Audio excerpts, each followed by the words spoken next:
নমস্কার বন্ধুরা, গৌরীস কিচেনে আপনাদের সকলকে স্বাগত, ভালোবাসা জানাই। আমি আবারও আপনাদের সামনে এসে গেছি নতুন ধরনের রেসিপি নিয়ে।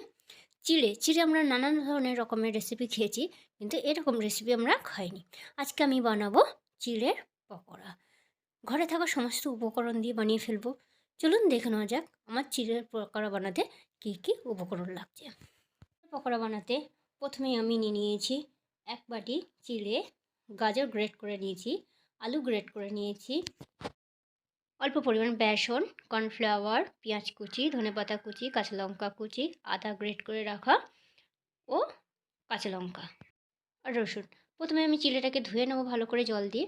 তারপরে দিয়ে দেবো গাজরটা গ্রেট করে রেখেছিলাম, সেটা পুরো পরিমাণ দিয়ে দিলাম। তারপরে দিয়ে দেবো আলুটা।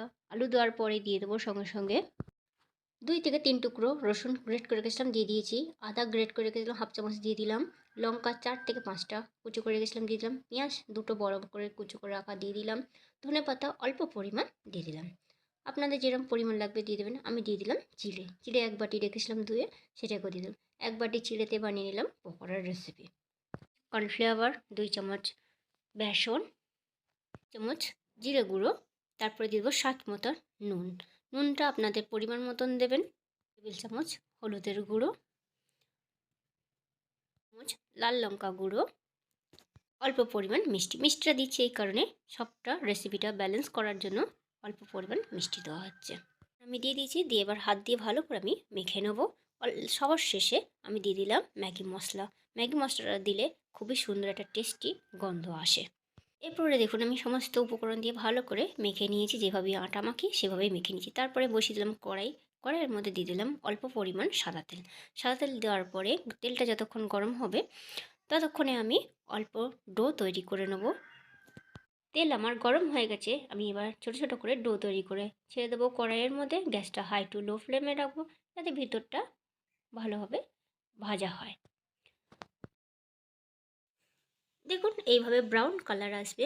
আমি এইভাবে সমস্ত পকোড়াটা ভেজে নেব এই তেলে। আমার ভাজা হয়ে গেছে, আমি এবার একটা পাত্রের মধ্যে তুলে নেব।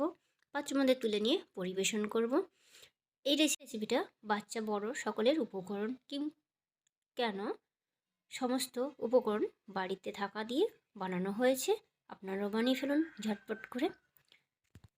ক্রিসপি চিড়ের পকোড়া একবার বানিয়ে খেয়ে দেখুন, বারবার বানাতে ইচ্ছে করবে।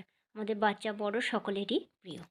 এই পর্যন্ত পরের রেসিপিতে দেখা হচ্ছে। আমার রেসিপিটা যদি আপনাদের ভালো লেগে থাকে, একটা লাইক, শেয়ার, কমেন্ট করবেন, ফলো করবেন, পাশে থাকা বেল আইকনটা বাজিয়ে পাশে থাকবেন। আমার রেসিপিটা বাজিয়ে দিলে